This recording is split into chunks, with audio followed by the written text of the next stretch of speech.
This is the Galaxy A36, and in this video I'm going to show you how to change the notification sound of your phone.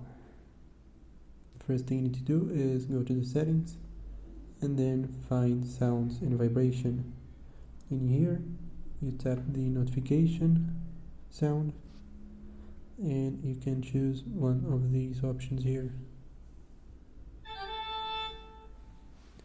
That's it for this video. Thank you for watching. Please leave a like and subscribe.